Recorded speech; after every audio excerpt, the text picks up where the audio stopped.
Dear students, इससे पहले हम लोग दरिया के कटाव के अमल से जो शक्लें बनती हैं ज़मीन पर, उनके बारे में पढ़ चुके हैं तफसील से।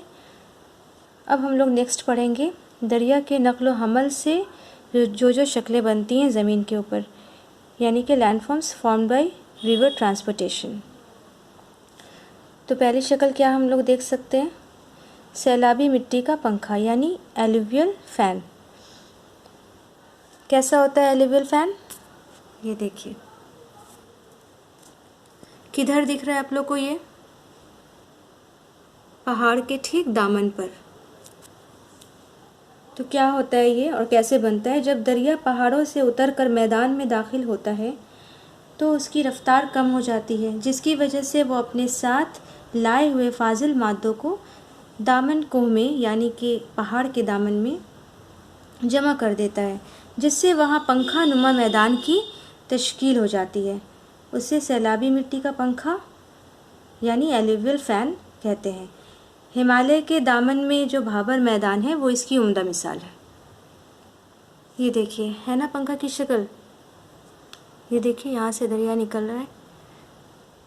यहाँ पर वो जब उतरता है पहाड़ से दरिया, तब वो जितना फाजिल मादा होता है यहाँ पर जमा कर देता है। तो जो फाजिल मादा होता है वो आके यहाँ जमा हो जाता है और दरिया अपने रास्ते आगे बढ़ने लगता है। तो ऐसा ये अमल एक बार होता नहीं, ये अमल लगातार चलते रहता है। तो वहाँ पर जमते जमते जो भी फाजिल मादा है एक मैदान की तश्कील हो जाती है और दरिया का बहाव इस तरह से होता है कि वो जो जमाव होता है वो जमा होते होते पंखा की शक्ल में दिखाई देता है। तो यही है एलुवियल फ़ैन। फिर नेक्स्ट पढ़ेंगे हम लोग मियंडर। दूसरी शक्ल क्या बनती है, मियंडर। मियंडर यानी कि खम या घुमाव। खम से आप क्या समझते हैं, घुमाव से क्या समझते हैं? घुमाव का मतलब जो हम कोई चीज़ अगर घूम रही होती है उसको हम लोग घुमाव बोलते हैं। जैसे घूमती हुई जो दिखाई दे रही है, ये जैसे ये दरिया है, इसकी शक्ल क्या है, ये ऐसे बल खाते हुए घूमते हुए चलता है, ठीक है। तो दरिया ऐसे क्यों चलता है, क्योंकि मैदानी इलाके में दरिया उतर जाता है, लेकिन उसके बाद भी मैदान जो होता है वो हमवार नहीं होता है, वो नाहमवार होता है। कई सारी सतह ऊंची नीचे होती है, ज़मीन चूँकि बराबर नहीं है, मैदान में भी बराबर नहीं है, मैदान में भी सतह नाहमवार होती है। तो इस वजह से दरिया जो है वो अपने रास्ते में अगर कोई रुकावट पाता है तो वहाँ से घूम जाता है।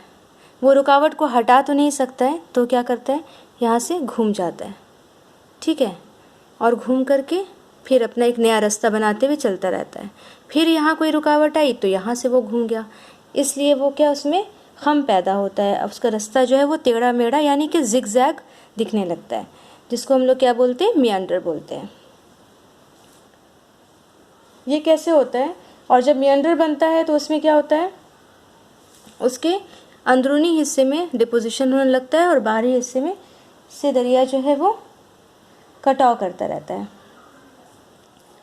थर्ड नंबर पे है बैल की नाल या घोड़े की नाल वाली झील।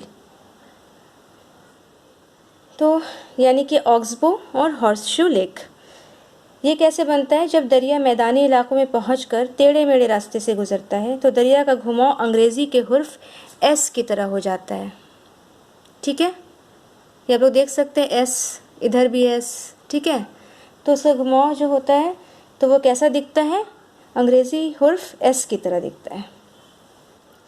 फिर क्या होता है, इसके जैसे कि अभी हम लोग पढ़े कि एक मियंडर, सारे मियंडर्स में अंदर की तरफ डिपोजिशन होता है और बाहर की तरफ से दरिया का कटाव होते जाता है। तो गोलाई में क्या होता है, जमा होने से घुमाव बढ़ जाता है। ये जमा होते जा रहा है तो क्या हो रहा है, इसका घुमाव बढ़ जा रहा है।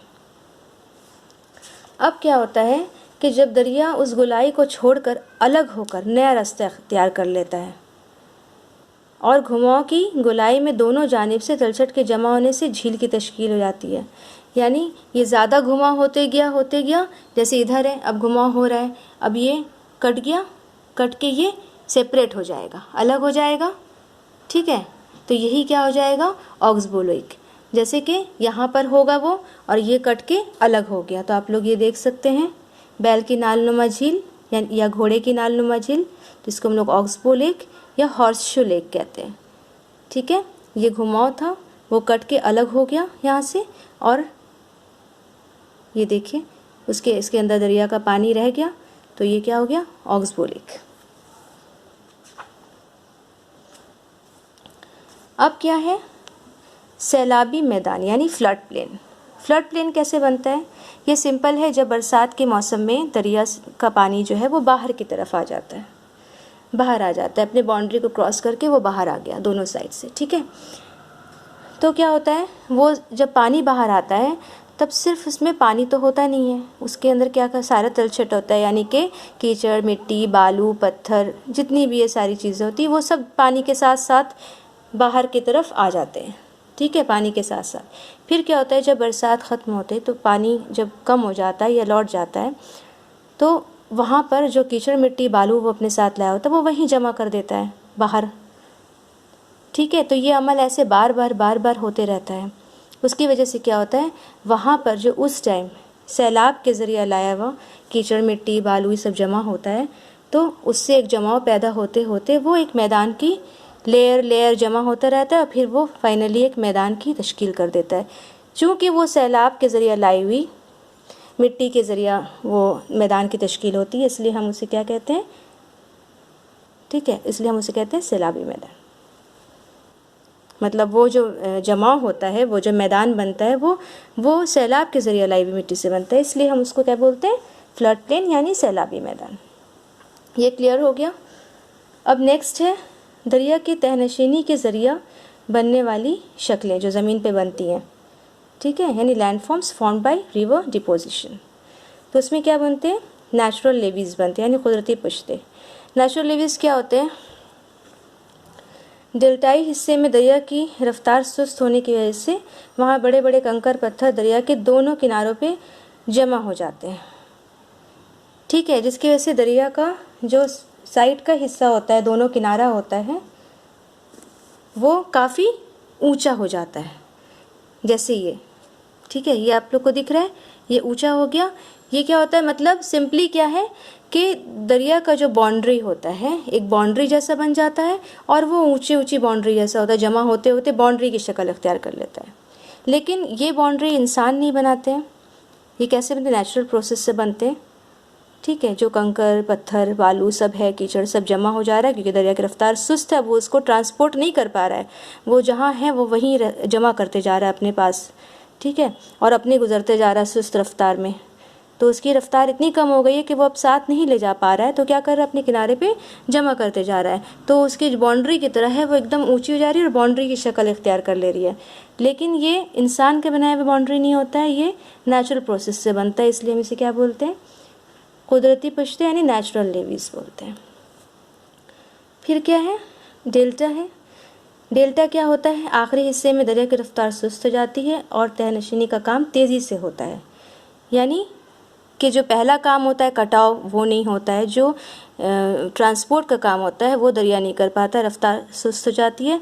लेकिन सबसे ज़्यादा तेज़ से काम कौन सा हो रहा होता है, डिपोजिशन का। ठीक है, क्योंकि रफ्तार सुस्त है, वो सब चीज़ वहाँ जमा करते जा रही है, उसकी वजह से क्या होता है, वहीं पर सारा कीचड़, मिट्टी, बालू, कंकर वगैरह दरिया जो है अपने दहाने पर जमा कर देता है, और वहाँ पर कैसी शक्ल बन जाती है, वो सारे जमाव के बाद वहाँ पर एक मुसल्लस नुमा शक्ल बन जाती है, जिसको हम लोग क्या बोलते हैं, डेल्टा बोलते हैं।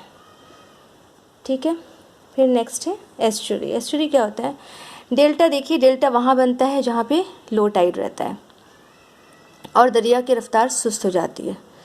ठीक है, क्योंकि अगर दरिया की रफ्तार सुस्त नहीं है, दरिया की रफ्तार में तेज़ी है, तो दरिया वहाँ पे कीचड़, मिट्टी, बालू जमा नहीं करेगा और सीधा समंदर में गिर जाएगा सब कुछ लेते हुए, तो तब वहाँ पे डेल्टा की तश्कील होती है। डेल्टा के लिए ये सब कंडीशन ज़रूरी है कि वहाँ पे लो टाइड होना चाहिए, रफ्तार सुस्त होने चाहिए दरिया के। ठीक है, लेकिन और भी बहुत सारी चीज़ें हैं, वो हम लोग जब डेल्टा पढ़ेंगे अलग से तब उसके बारे में उसके सारी तफसील से पढ़ेंगे।